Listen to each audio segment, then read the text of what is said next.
Moraï Verabotai Erev Tov, Shalom Alechem à tout le monde. Dans la paracha de cette semaine,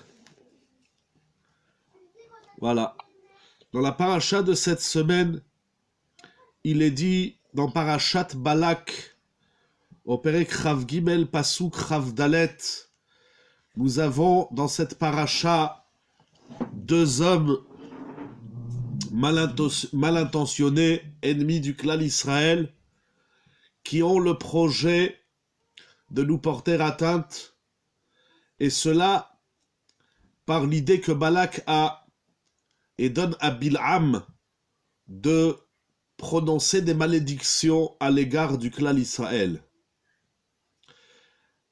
Les sages nous enseignent, comme ça c'est écrit également dans la prophétie de Micha, dans la Haftara de cette semaine, Vayahafoch Hashem et Aklala Libracha, Akadosh Baruch Hu a renversé les malédictions que Bil'am a prononcées à l'égard d'Israël. Akadosh Baruch Hu, il les a transformées en bracha, en bénédiction. Et voilà qu'au chapitre Rav Gimel, Pasuk Rav Dalet, Bil'am, Aracha, il parle du peuple juif, du clan Israël, et il dit la chose suivante. En am kelavi yakum vecha'ari yitnasa. Lo yishkav ad yochal teref vedam chalalim yishte. Littéralement, voilà que ce peuple, le clan Israël, kelavi yakum, il se lève tel un lion ou une lionne, le Malbim traduit la vie, une lionne. Vecha'ari yitnasa. Et le peuple d'Israël s'élance, s'élève tel un lion. Lo yishkav ad yochal teref. Il ne va pas se coucher tant qu'il n'a pas pris son repas. Qu'est-ce que ça veut dire? Rashi traduit ce pasouk, c'est que là, Bil'am, il est impressionné du clan d'Israël. Et qu'est-ce qui l'impressionne? C'est que le clan d'Israël, il se lève comme une lionne, et il s'élève tel un lion, qui ne va pas se coucher tant qu'il n'a pas mangé. Qu'est-ce que ça veut dire? Je lis avec vous Rashi, Keshe'en omdi mishenatam shacharit. Lorsque le clan Israël, lorsque les Juifs se réveillent le matin de leur sommeil pour aller faire la prière de Shacharit, Hen mitgabrim kelavi vecha'ari. Ils se renforcent tel une lionne et un lion. Comme c'est écrit dans le Shulchan Aruch, Idgaber ka'ari la avodat bor'o. L'homme, il doit se réveiller tel un lion pour servir son Créateur. Il continue, Rashi lachtof et hamitzvot. Les enfants d'Israël se lèvent le matin comme une lionne, comme un lion, pour amasser, littéralement, pour arracher l'achtof, pour prendre des mitzvot. L'ilbosh tzitzit, de se vêtir du tzitzit. L'ikro et shema, de lire le shema. Ou le'aniyach tefilin, et de porter les téphilines. Lo yishkav balayla al mitato. Il ne va pas se coucher le soir sur son lit. Ad sheu ochel ume chabel kol mazik abal torfo. Tant qu'il n'a pas mis KO ses ennemis qui viendraient le déranger. Ketzad dit Rashi, comment on va se coucher en mettant KO nos ennemis? Kore et shema al mitato. Avant de se coucher, un juif, il dit le shema, et également birkat hamapil. Ou mafkid rucho beyad hamakom. Et après avoir dit le shema, avant de se coucher, on transmet, on remet à Kadosh Baruch Hu notre âme. Bamachane vegies leazikam akadosh Baruch Hu shomram. Venilcham milchamotam umapilam chalalim. Et alors, lorsqu'on lit le schéma le soir avant de se coucher, Akadosh Baruch Hu nous surveille, nous garde, et il combat nos guerres, et il fait tomber nos ennemis. Voilà comment Rashi explique cette exclamation bilhamique de Bilham à l'égard du clan Israël. Il est impressionné qu'on commence la journée, qu'on se lève comme un lion et une lionne pour faire des mitzvot. Comme on a dit, le tzitzit, les tfilin et le kriyat shema. Et avant de se coucher le soir, on dit le shema.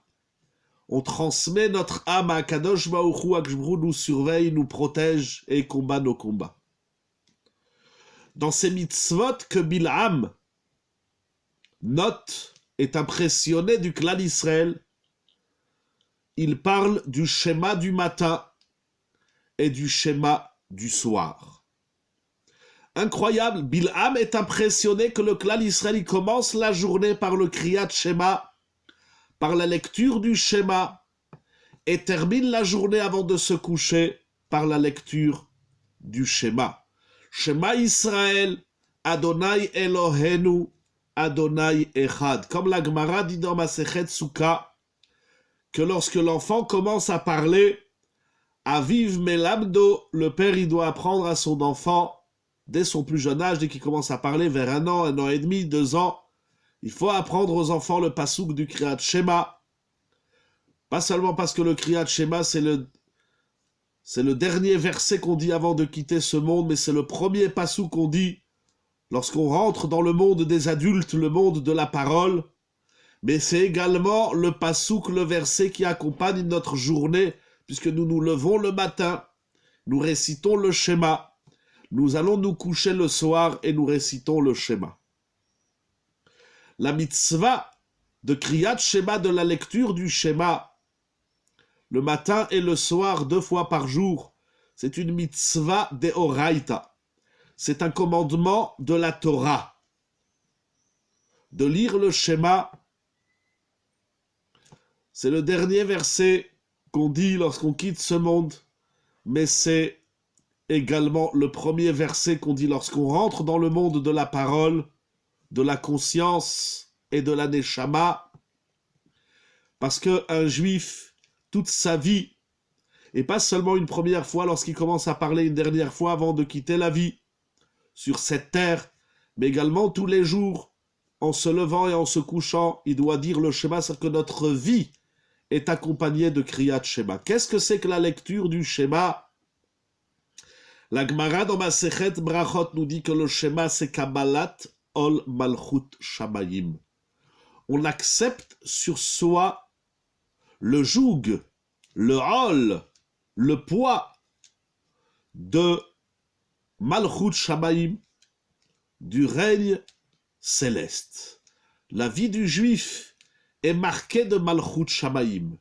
Ce Malchut Shamayim que nous allons retrouver 100 fois par jour dans toutes les bénédictions que nous récitons, Baruch Ata Hashem, Elokenu Melech Haolam. Toutes les brachot que nous récitons avant de consommer un aliment, après avoir consommé l'aliment, avant de réaliser une mitzvah, nous récitons cette bracha, Baruch Ata Hashem, Elokenu Melech Haolam. Le Ben Israël, le juif, il vit dans le monde d'Akadosh Baruch Hu. Et vivre dans le monde d'Akadosh Baruch Hu, ça veut dire être conscient, avoir la conscience que Akadosh Baruch Hu, il est Melech Haolam. Il est le roi du monde. C'est bientôt Rosh Hashanah, dans 3 mois à peu près. À Rosh Hashanah, nous allons parler également de Malchut Shamayim. Mais la vie du juif, tout ce que nous faisons, doit refléter, doit être sous le signe, le symbole de Malchut Shamayim. C'est un immense programme. La mitzvah du Kriyat Shema, de la lecture du Shema, c'est une mitzvah, comme toutes les mitzvot de la Torah, qui connaît d'innombrables halachot. Il y a beaucoup de dinim dans le Shema. Et ce soir, je voudrais rappeler un minhag. On a l'habitude de traduire une coutume. Pourquoi? Vous allez voir tout de suite. Nous allons voir ensemble. Bien sûr, la première halakha de la lecture du schéma, c'est de le lire correctement, de bien dire chaque mot. Shema Yisraël, c'est pas Shema Israël. Shema Ya'aïn. Tout ça, c'est des halakhot ramenés dans la Gemara, dans le Shulchan Aruch Orach Chaim, dans les décisionnaires. Il faut bien prononcer chaque mot, chaque syllabe, chaque lettre, chaque voyelle du Kriyat Shema. C'est une mitzvah de la Torah. La mitzvah de Kriyat Shema connaît également un temps défini. À partir de quel moment on peut lire le schéma du matin et jusqu'à quelle heure? À partir de quel moment on lit le schéma le soir et jusqu'à quelle heure? Il y a tout le traité Brachot, une grande partie, le début du traité Brachot, le Talmud, le Chasse, la Torah orale commence par cette fameuse Mishnah Me Matai Korim et Sheva Be'arvit. Le Talmud ouvre toutes ces discussions, tous ces enseignements, tous ces secrets par la mitzvah de la lecture du schéma le soir et par la suite par la lecture du schéma le matin. Il y a dans Masechet Brachot, je voudrais rappeler une halakha que nous allons voir très intéressante. La Gemara dans Masechet Brachot, au Daf Yud Gimel Amud Bet, nous dit la chose suivante. Tanu Rabanan.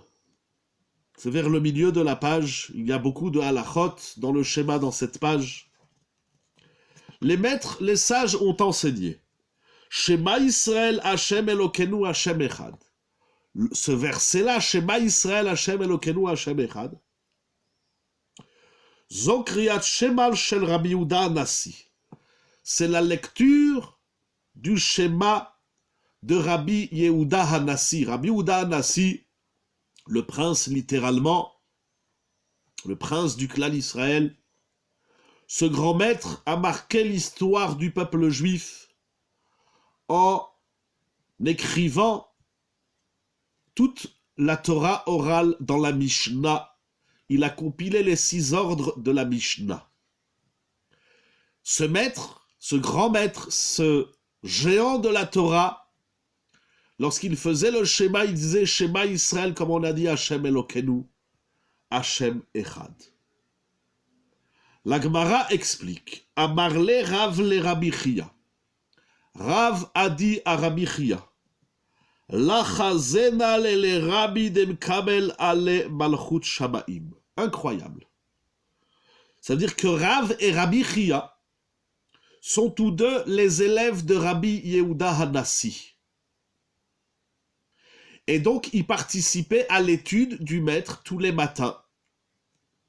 Et Rav dit à Rabbi Chia, je n'ai pas vu que Rabbi, il a pris sur lui, il a accueilli sur lui Malchut Shamaim, ça veut dire je n'ai pas vu qu'il a lu le schéma.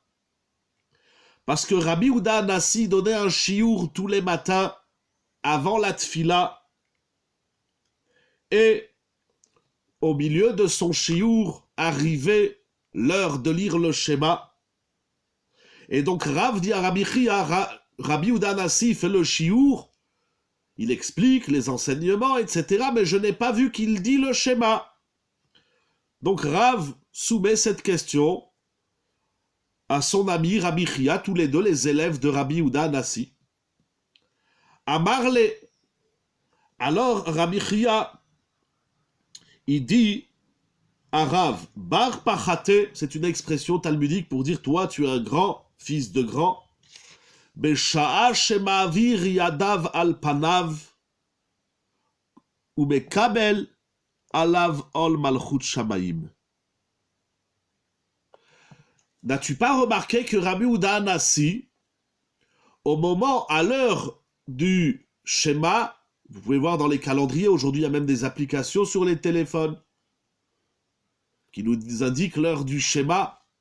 Il dit, n'as-tu pas remarqué que Rabbi Yehuda Hanassi, à l'heure, lorsque l'heure du schéma arrive, il met Ma'avir Yadav al Panav, il met ses mains sur son visage, ou met Kamel Alav Ol Malchut Shamaim, et ainsi il dit le schéma. C'est-à-dire que Rabbi Yehuda Hanassi, il lance l'étude, il enseigne, puis lorsque c'est l'heure du schéma, il met la main sur le visage, et il disait Shema Israël Hashem Elokeinu Hashem Echad, et il continue son chiour.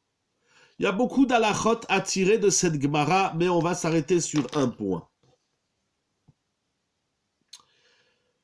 Le Rosh, Rabbeinu Asher, va expliquer cet enseignement. Il soulève une question. Si l'heure du schéma est arrivée, donc Rabbi Yehuda Hanassi, au milieu du chiour, il fait le schéma. Ok. Cependant, pourquoi Rabbi Yehuda Hanassi met la main sur le visage? Il peut s'arrêter de faire le chiour, ça prend, allez, maximum 1 minute, et il dit Shema Israël, Hashem Elokeinu Hashem Echad. Pourquoi mettait-il la main sur le visage? Et le Rosh dit Kedei sheyuchal lechaven bikriyata. Il mettait la main sur le visage afin de se concentrer convenablement sur la lecture du schéma.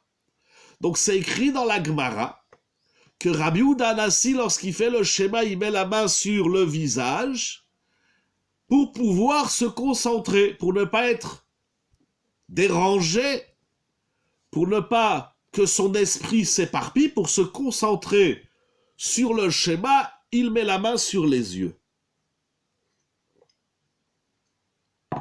C'est comme ça que le Rosh explique cette Gemara. Il y a une autre explication dans les Rishonim, mais on va s'arrêter sur celle de Rabbeinu Asher du Rosh. L'explication du Rosh est reprise par son fils, le Tour, dans Orach Chaim, Siman Samer Aleph, et c'est repris également dans le Shulchan Aruch. Mais le Shulchan Aruch écrit quelque chose d'intéressant. Nohagim, on a l'habitude, liten yedehem al pnehem bekriyat pasuk rishon. Il écrit Nohagim. On a l'habitude, c'est-à-dire que ce que Rabbi faisait, c'est une anhaga. C'est un comportement digne du schéma. Ça s'impose pas, c'est pas indispensable, mais il est conseillé de mettre la main sur le visage, bekriyat pasuk rishon, lorsqu'on lit le premier pasuk, kede shelo istakel bedavar acher, shemodro milekaven. Donc le Shulchan Aruch, Siman Samech Aleph Seif He, il reprend le Tour, qui reprend le Rosh, qui a expliqué comme ça dans la Gemara, c'est le pshat de la Gemara, c'est-à-dire que c'est pas un comportement conseillé par les Rishonim, par les maîtres de la Halacha, mais par Rabbi Yehuda Hanassi lui-même. C'est comme ça qu'on ouvre le Talmud par la mitzvah du schéma. Et Rabbi Yehuda Hanassi vient nous enseigner comment faire bien le schéma. Pour faire le schéma, il faut se concentrer. Il faut concentrer tout son esprit sur ce qu'on dit, sur ce qu'on est en train de dire et ce qu'on est en train de faire. Parce que vous savez, c'est écrit dans le Mishnah Brura, dans le Shulchan Aruch, mais le Mishnah Brura aussi explique, il y a une grande discussion dans le Talmud et dans les Rishonim, dans la Halacha, sur une personne qui a fait la mitzvah, qui a réalisé la mitzvah, quelque mitzvah soit-elle. Mangez de la matzah à Pessah, vous allez dans la soukha à Sukkot, vous entendez le son du shofar à Rosh Hashanah. Mais voilà que lorsque vous avez réalisé la mitzvah, vous avez manqué de kavana, de prise de conscience que je suis en train de faire, de réaliser un commandement d'Akadosh Baruch Hu. C'est ce qu'on appelle mitzvot tzrichot kavana ou mitzvot enam tzrichot kavana. Les décisionnaires ramenés dans le Mishnah Brura précisent que toute cette discussion ne concerne pas le schéma. C'est-à-dire que pour la mitzvah du schéma, d'après tout le monde, mitzvot tzrichot kavana. Parce que le schéma n'a de sens seulement si on comprend, seulement si d'abord on sait ce qu'on fait, et pour savoir ce qu'on fait, il faut comprendre ce qu'on dit. Celui qui ne sait pas qu'est-ce que ça veut dire Shema Israël, Hashem Elokeinu, Hashem Echad, au sens premier. Donc comprendre ce qu'on dit, et comprendre aussi qu'on est en train d'accueillir, d'accepter sur nous le Malchut Shamaim. Celui qui n'a pas compris ça dans le schéma, il n'est pas acquitté de la mitzvah du schéma. Et d'ailleurs, c'est une grande discussion, Rav Ovadia Yosef, il en parle dans Alichot Olam Chelek Aleph. Si une personne a dit le schéma, il a dit Shema Israël, mais il n'a pas eu la kavana, donc il va falloir qu'il dise une deuxième fois la phrase du schéma. Cependant, les maîtres nous enseignent dans Masechet Brachot qu'on ne dit pas 2 fois Shema Israël. Parce que si tu dis 2 fois Shema Israël, ça peut résonner comme si Chasve Shalom, on parlait à 2 divinités. Pourquoi tu as besoin de dire 2 fois Shema Israël? Donc une personne qui a manqué de Kavana la première fois qu'il a dit le schéma, et après il dit oh là là, j'avais pas l'esprit, j'étais pas là, j'ai pas pris conscience de ce que je dis, il n'est pas acquitté. Donc il va falloir qu'il répète. Mais s'il répète, il va dire 2 fois Shema Israël. Alors il y a une grande discussion dans la halakha, comment on fait. Rabbeinu Ovadia Yosef, il écrit dans Alichot Olam qu'il devra attendre un instant, le temps de marcher 2 mètres. Donc on va dire 10 secondes, et après il pourra reprendre Shema Israël. C'est mieux d'agir ainsi. Donc, puisque la kavana s'impose dans le schéma, la kavana de comprendre ce qu'on dit, au moins dans la traduction, sans entrer dans les grandes kavanotes, dans les kavanotes profondes, déjà le sens des mots. Et celui qui a compris les mots, il faut encore qu'il ait la conscience, qu'il accueille sur lui Ol Malchut Shamaim. Ça, il faut avoir cela dans notre esprit lorsqu'on dit le schéma. Alors, Rabbi Yehuda Hanassi, et c'est comme ça que le Rosh explique, c'est comme ça que le Tour fixe la halacha, et c'est comme ça que le Shulchan Aruch stipule dans Siman Samech Aleph Seifé, qu'on a l'habitude de mettre la main sur le visage, afin de s'assurer d'avoir la bonne kavana au moment où on réalise cette grande mitzvah de la Torah, qui est la mitzvah du Kriyat Shema. Si nous avons rapporté cette première explication pourquoi il faut se couvrir les yeux, nous allons voir plusieurs autres explications rapportées ici dans Ma'adane Asher Chelek Vav du Rav Asher Schwartz de Bet Shemesh. Il va ramener plusieurs explications. Donc, la première, c'est pour ne pas que nos yeux voient Shelo Istakel Bedavar Acher. Quand tu dis le schéma, il faut regarder rien du tout. Voilà, il faut se couvrir les yeux. Ça suffirait dans la halakha de fermer les yeux, mais c'est la coutume lus et qu'on se met également les mains, ça veut dire une précaution supplémentaire pour pouvoir s'assurer de bien dire le Kriyat Shema, la lecture du schéma. C'est plus qu'une lecture. Ça, c'est la première idée, afin que nos yeux, notre regard, ne s'évade pas et qu'on puisse bien se concentrer sur ce qu'on dit. Ah, une autre explication qui est rapportée d'ailleurs dans le Harour, c'est un grand Rishon. Le Harour dit qu'au moment où on lit le schéma, puisqu'on va dire Shema Israël Hashem Elokeinu Hashem Echad, comprendre qu'Akadosh Baruch Hu, il est le Melech HaOlam. Alors on doit aussi avoir la kavana, c'est ramené également dans le Shulchan Aruch, dans Siman Samech Aleph, qu'au moment où on dit le schéma, il faut avoir l'intention de faire régner Akadosh Baruch Hu sur tout l'univers. C'est pas Akadosh Baruch Hu, il est Melech HaOlam. Il faut s'imaginer l'univers, déjà le globe, puis l'univers, la galaxie, et Akadosh Baruch Hu, il est le roi du monde de partout, pas seulement un endroit. Et également, comme disait Rabbi Israël Salanter, et d'autres maîtres aussi ont dit cette idée, et ne pas oublier de s'intégrer dans ce Olam. Je fais partie du monde dans lequel Akadosh Baruch Hu, il est le roi sur le monde entier. Alors il dit le Harour quelque chose d'intéressant. Il ramène au nom de Rav Hai Gaon. Pardon, j'ai pas eu le temps de lire la question, si vous voulez la retranscrire avec plaisir. Alors il dit Rav Hai Gaon, lorsqu'on lit le schéma, il est bien, on acquiert la kavana du schéma si on a récité les tfilat avant. Effectivement, il y a tout un travail en amont. Bien évidemment, vous avez raison, tous les psouké des Ibra, la bracha du Yotzer. Effectivement, j'ai dit le kriyat schéma, et dans la halacha et dans sa kavana, il y a tout un contexte pour y arriver. Mais par exemple, ça arrive en ce moment, surtout le Shabbat par exemple, si je ne me trompe pas la semaine dernière ou cette semaine en tout cas, la fin de la récitation du Shema Minatora, c'est 8h55 du matin. Alors ceux qui arrivent en retard et qui se lèvent tard le Shabbat, ils perdent une mitzvah de la Torah. Donc par exemple, celui qui se lève à 8h30, ou peu importe à quelle heure il se lève, et il voit sur sa montre qu'il est 8h50 et qu'il lui reste 5 minutes pour lire le Shema, alors il dira tout de suite le Shema, même s'il n'a pas encore dit les psouké des Zibra, s'il n'a pas encore dit le Yotzer, etc., etc. Tu fais le Shema tout de suite.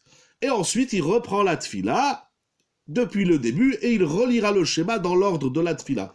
Donc certes, il y a un intérêt de faire le schéma dans l'ordre que les Chachamim l'ont programmé dans le programme de la tfila, mais des fois, ces dernières minutes, on n'a pas beaucoup de temps, alors on fait tout de suite le schéma, et après on reprend la tfila depuis son début, en suivant son programme. Donc Ravaï Gaon dit quelque chose d'intéressant. Il dit, il y a un minag nohagim, je vais vous le lire. Yesh noagim leatot arosh kefi amar shava. C'est ramené comme ça dans le Haruch au nom de Ravaï Gaon. Là, on s'inscrit dans les plus grands maîtres du Talmud et de la Halacha. Donc, qui dit, il y en a qui ont l'habitude de tourner la tête en fonction de la pensée. C'est quand ils pensent, Akadosh Baruch Hu, il est Melech HaOlam en haut, il lève la tête vers le haut. Akadosh Baruch Hu, il est Melech HaOlam en bas, il baisse la tête vers le bas. Akadosh Baruch Hu, il est le Melech HaOlam à droite, il tourne la tête à droite. Et Akadosh Baruch Hu, il est Melech HaOlam à gauche, il tourne la tête à gauche. Cependant, Ravaï Gaon, Lamad Shemesamem Aenayim Kefi Amar Shava. Ravaï Gaon dit qu'il faut tourner les yeux en fonction de la pensée. C'est incroyable. Tu dis Shema Israël, il y a un minag de tourner la tête, Shema Israël Hashem Elokeinu Hashem Echad. Et il y a un minag de tourner les yeux. Je ne sais pas si vous allez voir mes yeux qui tournent. Donc il faut tourner les yeux. C'est incroyable, Rabotai. Velachen, et c'est pour cela, nous dit le Haruch au nom de Ravaï Gaon, qu'on couvre les yeux afin qu'on ne soit pas traité ou vu comme un être stupide qui tourne les yeux. En général, les gens qui tournent les yeux, c'est les gens qui perdent un peu la raison ou qui perdent l'esprit. C'est incroyable, c'est-à-dire tu lis le schéma, tu fais la avodat Hashem, mais celui qui te regarde, il va voir tes yeux qui tournent, il va dire celui-là, il est un peu baboule. Alors pour ne pas qu'on paraisse comme étant un être rigolo, qui fait des clowneries, on cache les yeux, c'est que l'autre n'a pas besoin de voir comment moi je suis Mekabel ol Malchut Shamayim. On se cache du regard de l'autre. C'est tout simplement une idée incroyable qui est ramenée également dans Metivta, chez Rabbi Itaena Veshatamirat Shema l'Arba Uchot HaShamayim. Ça, c'est également l'opinion des Talmidei Rabbeinu Yona rapportée dans Brachot. Donc le Haruch, Ravaï Gaon, les Talmidei Rabbeinu Yona disent qu'il faut tourner les yeux. Il y en a qui tournent la tête, comme on a dit, Shema Yisrael Hashem Hashem Echad. Et il y en a qui tournent les yeux. Comme ça fait un peu bizarre, pour pas qu'on soit traité de clown et de rigolo, on se voile la face et le visage. Incroyable.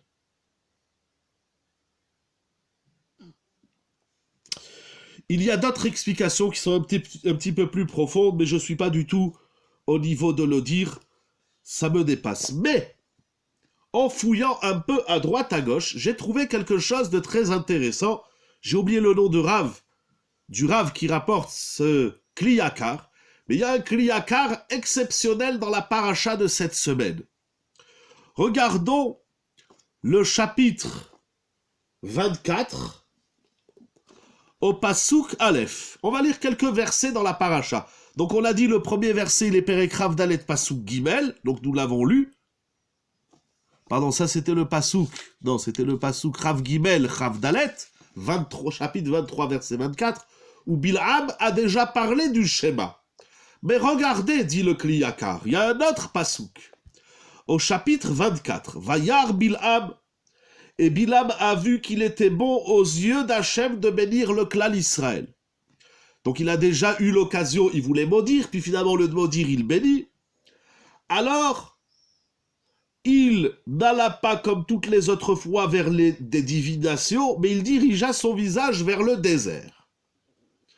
Bilam leva ses yeux. Il vit Israël installé par tribu. Il s'exclame là aussi, il est impressionné de voir que le clan d'Israël, il est ordonné par tribu.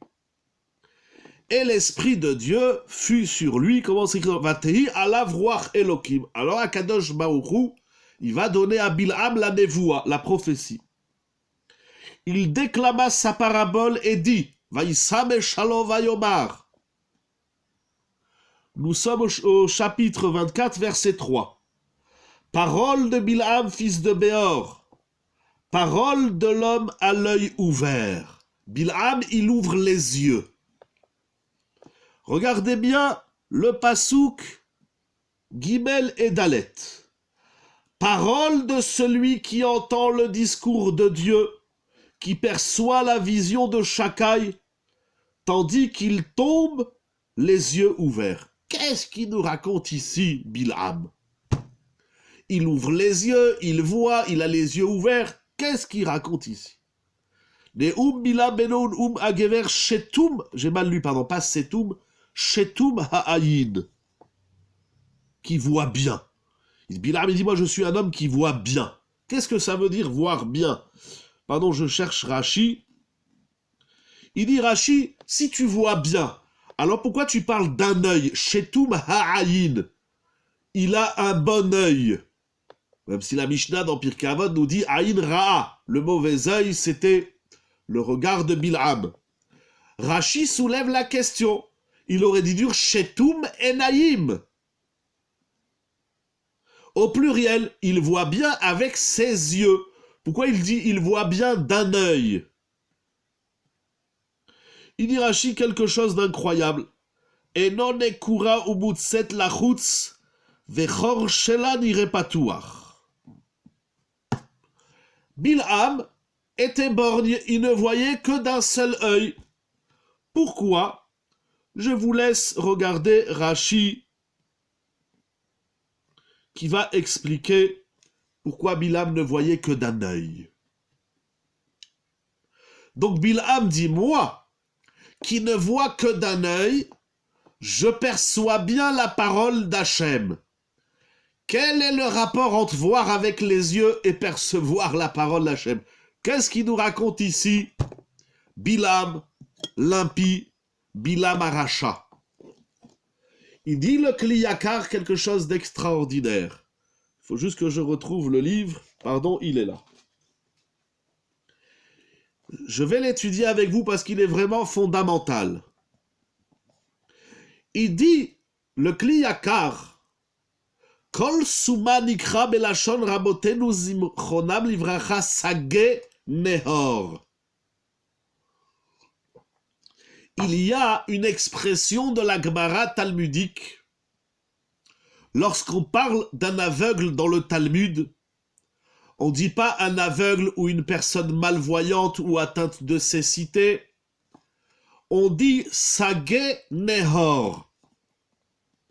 Comme il y a dans la Gemara, au début de Masechet Psachim, or le Arba Asar. Qu'est-ce que ça veut dire sage nehor?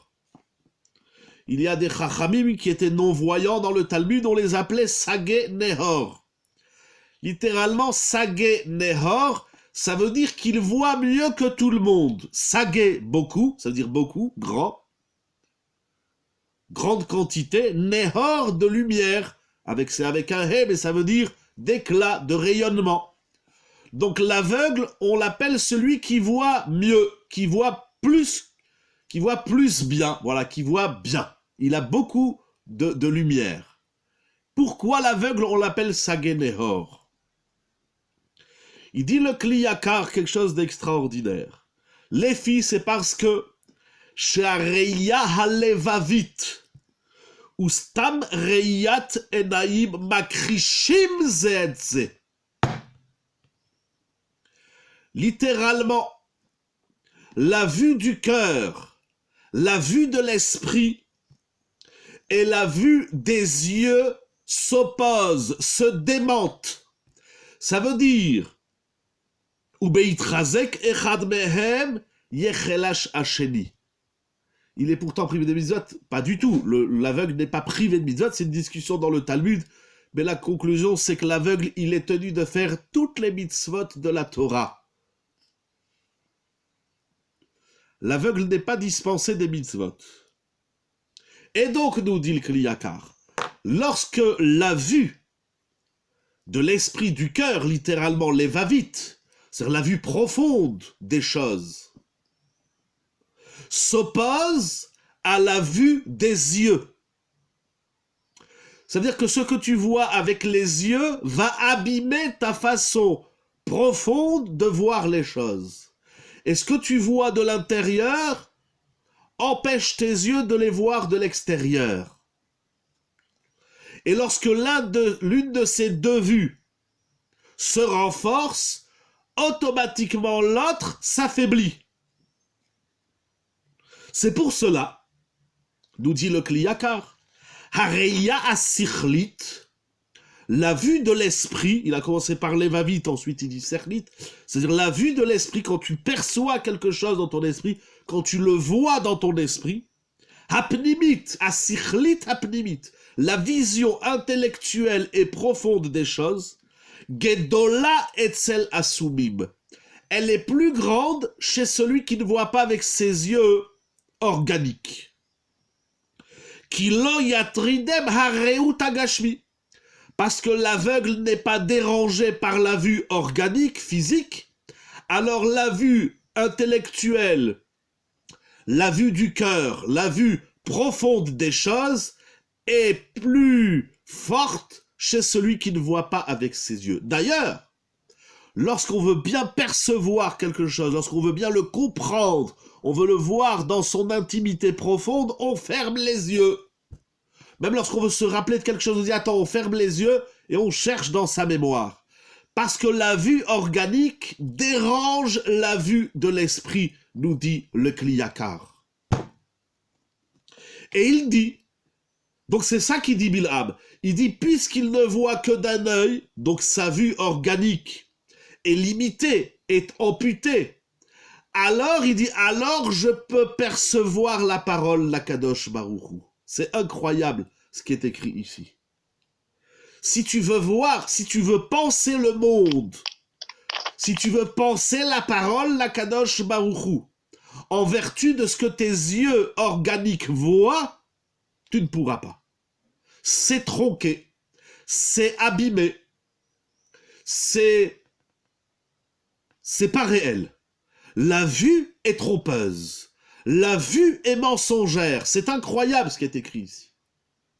Ce Kli Yakar d'une extrême profondeur et d'une extrême vérité. C'est pour ça que ceux qui s'amusent dans le monde à diffuser des informations au vu de ce qu'ils voient, pour ne pas les nommer les journalistes, ils font un travail dramatique parce qu'ils donnent au monde un sens profond qui dépend et qui découle de la vision organique des choses. On a vu, on a zoomé, on a flashé, on a pris une photo, un film, et avec ce qu'on voit, on va penser.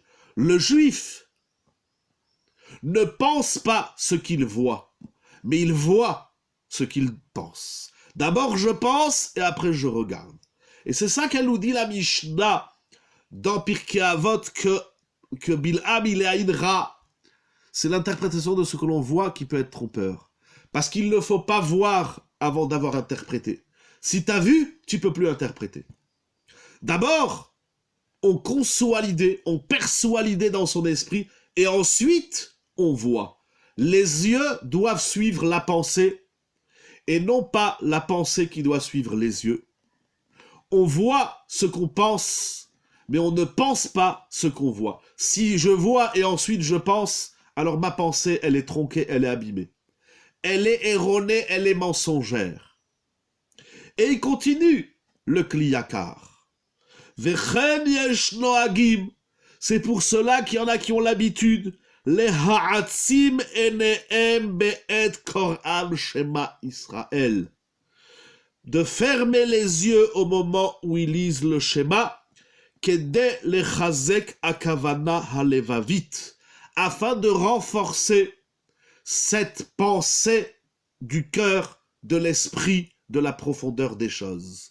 C'est tout simplement incroyable ce qu'il écrit. Ça veut dire que la notion de fermer les yeux, de mettre les mains sur les yeux quand on fait le schéma, c'est pour dire, là, je vais me faire une idée de ce qu'est Kaviachol, Akadosh Baruch Hu dans le monde. La perception qu'on a d'Akadosh Baruch Hu n'est pas de ce qu'on voit dans ce monde. C'est d'abord tu perçois Akadosh Baruch Hu dans ton esprit, et après que tu l'as perçu dans ton esprit, alors tu peux voir le monde. Celui qui ouvre les yeux pour chercher Akadosh Baruch Hu dans le monde, sa vision de Dieu sera tronquée, sera erronée, sera fausse. D'abord tu penses à Akadosh Baruch Hu. D'abord tu renforces Akadosh Baruch Hu dans ton sechel, dans ton esprit, dans ton cœur, dans ton lèvre, et dans la pnémiout, dans l'intériorité, dans l'intégralité, dans l'authenticité de la divinité de Dieu. Et après, tu ouvres les yeux. Si tu ouvres les yeux avant de penser Dieu, tu ne le verras pas, ou tu le verras de travers. D'abord, dans ta tête, il faut qu'il y ait Akadosh Baruch Hu. Alors, après, tu peux ouvrir les yeux, parce que tu vois ce que tu penses. Mais si tu penses ce que tu vois, alors tu es complètement dans l'erreur. Le minhag de fermer les yeux dans le schéma, c'est de concevoir la malchut shamaim dans son esprit, dans son sechel, dans son lèvre et dans la pnémiout, avant de voir Akadosh Baruch Hu dans le monde. Celui qui croit en Dieu, il le voit de partout. Et celui qui cherche Dieu avec ses yeux, il le trouvera probablement jamais. Lorsqu'on était à la yeshiva, on était jeunes. Alors lorsqu'on parlait de Emouna, alors on disait j'ai un problème Dieu, D'-Y-E-U-X. Les yeux, la vue organique, trompe notre esprit, elle est trompeuse.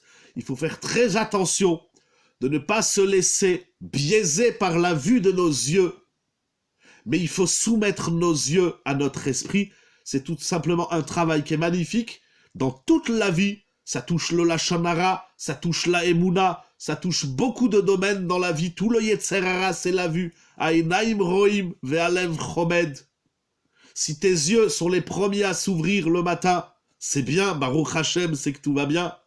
Mais la première chose qu'on ouvre, ce ne sont pas nos yeux, c'est Modé, Ani, Lefanecha, Melecha, Bekayam, c'est la Neshama, c'est la Emouna. Grâce au mot du schéma que l'on dit, on ne peut pas mal voir.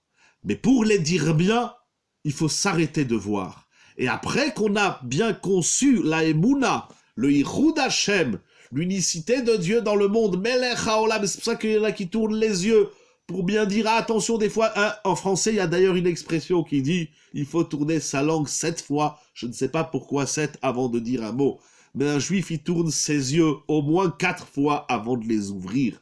Moraï, Verabotai. C'est tout simplement extraordinaire ce qu'il écrit le Kli Yakar. Encore une fois, ça touche tous les domaines de la vie et de la Torah, mais ça commence par la lecture du schéma. En d'autres termes, le Rav Ma'adane Asher, le Rav Asher Schwartz, il écrit la chose suivante. C'est un petit peu différent, c'est au nom du Rabbi Moshe Chagiz, le Maharam Chagiz.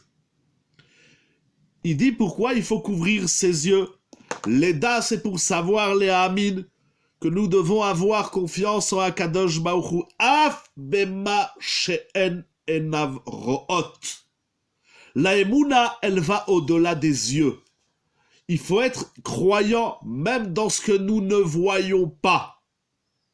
C'est pour ça qu'on ferme les yeux. Si ta Emouna, elle est limitée à tes yeux, ou elle est limitée, donc elle n'est pas complète, elle n'est pas intègre, ou bien elle est complètement biaisée, et c'est le Kli Yakar et Maharam Chagiz qui nous développent ces idées magnifiques sur ce, entre guillemets, j'allais dire, ce petit minag, ce grand minag de Rabbi Yehuda Hanassi. Moraï et Rabotai, avant de terminer, je voudrais juste rappeler une ou deux petites halachot qui tournent sur ça. Je le prends directement de Halacha Broura du Gaon Rabbi David Yosef. C'est ramené, il en parle également dans Ma'adane Asher, il en parle dans les Sfarim, mais comme ici Rabbi David Yosef, il résume bien ces halachot. Donc on a l'habitude de mettre la main sur le visage et de couvrir les yeux au moment où on dit Shema Israël. Et quand est-ce qu'on enlève les mains? Ad shemesayem baruch shem kevod malchuto leolam vaed. C'est pas Shema Yisrael Shem Hashem Echad, on enlève les mains. Il faut garder la main sur les yeux jusqu'à la fin du verset qui suit. Baruch Shem Kevod Malchuto Leolam Vaed. Afin de concentrer tout son esprit comme nous avons vu. Et de ne pas regarder à droite à gauche. De bien se concentrer sur ce qu'on est en train de dire. Ça c'est au niveau de la mitzvah.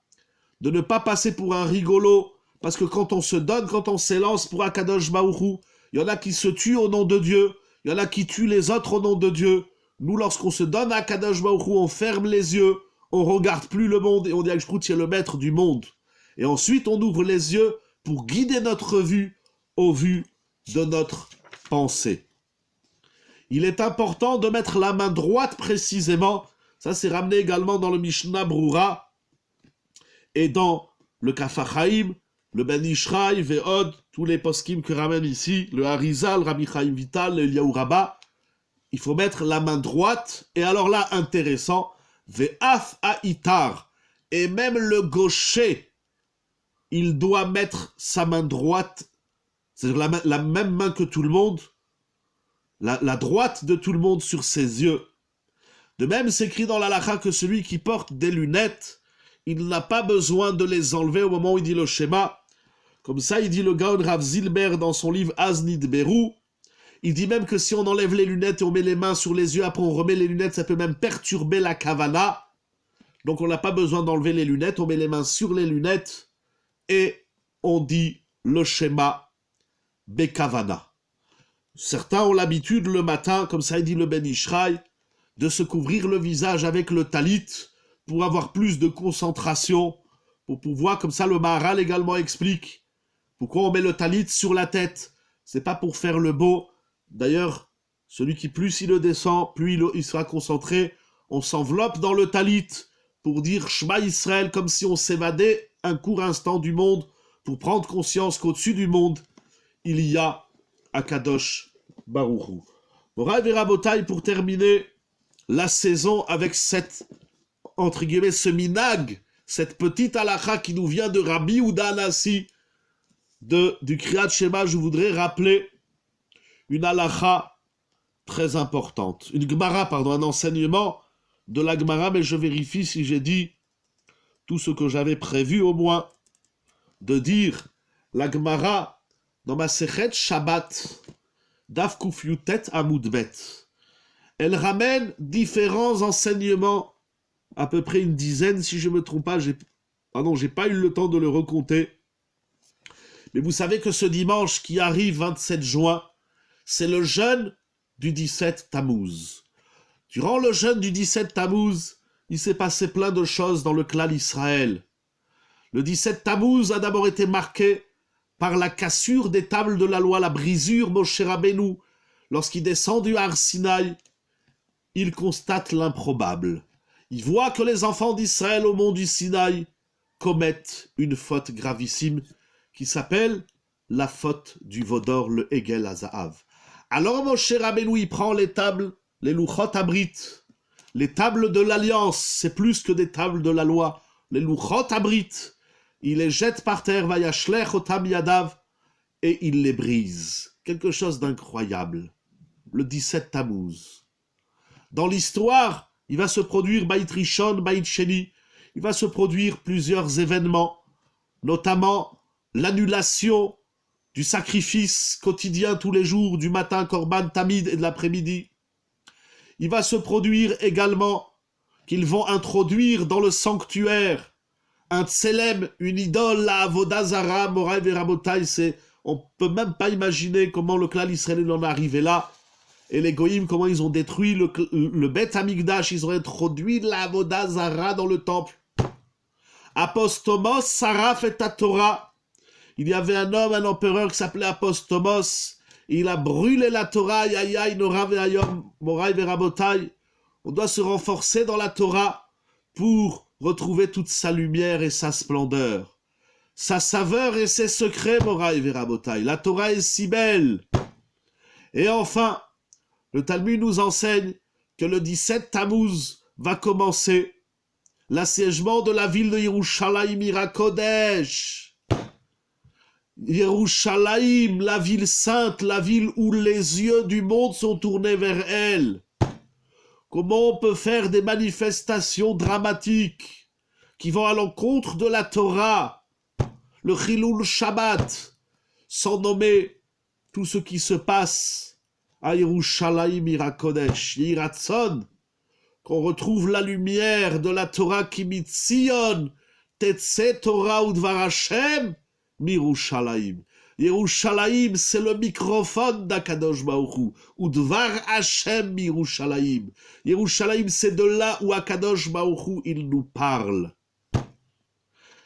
Va s'en suivre la destruction, le 9 Av du premier temple et du second temple. Et tous ces événements vont conduire à de grands drames, comme nous les avons dit. Yiratson qui reste dans le passé et qu'on entende ce 17 Tammuz et ce 9 Av, la venue du Mashiach, la construction du Beth Amikdash et que la voix d'Akadosh Baruch Hu retentisse depuis la sainte ville Yerushalayim Irakodesh. Ces événements vont conduire le clan Israël à des combats, à des guerres dramatiques où, malheureusement, nombreux vont tomber durant ces événements. La Gemara, dans Masechet Shabbat Daf Kuf Yutet Amud Bet, elle ramène une dizaine d'enseignements des Chachamim qui disent le Charva Yerushalayim. Pourquoi Yerushalayim a-t-elle été détruite? C'est une question que la Gemara demande au traité Shabbat. C'est une question que la Gemara demande au traité Baba Metzia. Et c'est une question que la Gemara demande au traité Nedarim. Il y a plusieurs passages talmudiques qui nous expliquent pourquoi Yerushalayim a été détruite. Et un des enseignements que je lis ici dans Shabbat 119b, Amar Rabbi Abaou. Rabbi Abaou, un des grands maîtres du Talmud, nous enseigne. Le Charva Yerushalayim. Yerushalayim n'a été détruite seulement Ela, Bishvil Shemitlu Kriyat Shema Shacharit Ve'arvit. Voilà. Parce que malheureusement, le clan Israël ne récitait pas le schéma du matin et du soir, Moraï Verabotai. Pour comprendre l'importance du Kriyat Shema, il m'a paru opportun et important de rappeler cette Gemara. On va rentrer dans la période pas maigre, on fait pas le régime, c'est pas les semaines maigres, c'est les semaines de réflexion, de prise de conscience de ce qui s'est passé dans le passé et d'en tirer des leçons pour l'avenir. Rabbi Abaou nous enseigne, la ville de Yerushalayim n'a été détruite uniquement et là. Je reprends le mot exactement. Bishvil shebitlu kriyat shema shacharit ve'arvit. Lorsqu'on rate le schéma du matin, on loupe le schéma du soir, ça ne fait pas du bien au clan Israël, Moraï Verabotai. Malheureusement, ça déclenche la destruction de la sainte ville, de la cité sainte, où les yeux du monde sont tournés vers Yerushalayim Irakodesh. Et comment on reconstruit Yerushalayim? Ce soir, j'ai eu le plaisir, j'ai eu le privilège, grâce à toute l'équipe de Yeshiva Zoom, depuis le premier confinement où nous avons lancé la Yeshiva Zoom pour étudier tous ensemble plusieurs fois par semaine. Je vous souhaite, pour ceux du lundi soir, puisque c'est le dernier chiour de la saison, voilà, excusez-moi, mais il faut prendre un peu des corottes, il faut que j'étudie aussi un peu pour pouvoir faire des shiurim et les partager avec vous, mais je voulais ce soir, Bezrat Hashem, qu'on se renforce dans cette grande mitzvah du Kriyat Shema, du matin et du soir, et Ashgacha Pratit, comme nous l'avons vu dans la paracha, par deux fois, l'exclamation de Bilam, En Am Kelavi, Yakoum. C'est pas tout à fait le passou que je dis, oui, c'est ça. Uchearit Nasa. Bilam, il est impressionné de voir que les bénis Israël, ils se lèvent le matin, ils lisent le schéma, et il est impressionné Lo ishkav ad yochal teref. Il est impressionné que le soir, avant de dormir, ils font le Kriyat Shema à la Mita pour Birkat Hamapil. Yehi Ratson, qu'on se renforce. Voilà, c'était une halakha parmi les dizaines, voire les centaines de halakhot qu'il y a sur le Kriyat Shema. C'est celle que je voulais partager avec vous pour qu'on se renforce dans cette grande mitzvah de Kabbalat Ol Malchut Shamaim, qu'on apprenne à voir, ça veut dire que Kabbalat Ol Malchut Shamaim, c'est apprendre à voir et interpréter les événements correctement, avec une vision juste, avec une vision divine, la vision qu'Akadosh Baruch Hu, il nous a permis d'y goûter et qu'il partage avec nous, les hommes, le clan Israël en particulier. Yehi Ratson que la mitzvah du Kriyat Shema, elle nous permette qu'on se renforce. Voilà, excusez-moi pour le discours de ce soir, mais Yehi Ratson, qu'on se renforce dans cette grande mitzvah afin que rejaillisse et se réalise en nous qui mitzion tetze Torah. De Yerushalayim, il doit sortir la Torah ou Dvar Hashem Yerushalayim, que pas seulement les yeux, mais même les oreilles du clan Israël et du monde entier soient tournés vers ce microphone, ce MP3, comme on dirait aujourd'hui vulgairement, de la ville, la cité sainte Ira Kodesh Yerushalayim, qu'on entende la parole d'Akadosh Baruch Hu, qui vienne nous annoncer le meilleur et les bonnes nouvelles pour tout le clan Israël, Mikadou là-bas, à partir d'aujourd'hui, maintenant et tout de suite, et pour l'avenir le plus lointain possible, jusqu'à et au-delà de Biat Goel Tzedek, qu'Akadosh Baruch Hu, il vous donne la force, qu'il réalise toute votre filote, qu'Akadosh Baruch Hu, il donne des kochot, des bonnes nouvelles. Un grand merci, il n'aime pas que je dise son nom, à mon ami Rabbi Yonatan, son épouse, pour toute l'équipe de Yeshiva Zoom, pour tout ce que vous faites.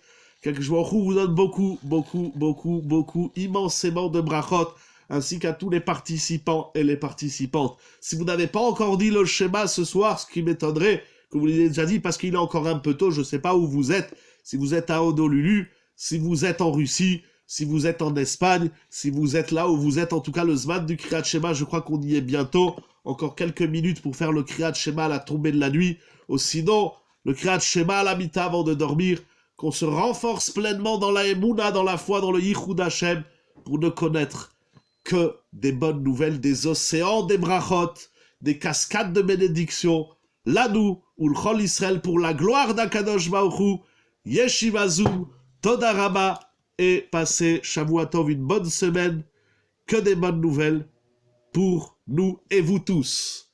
Kol Tuv.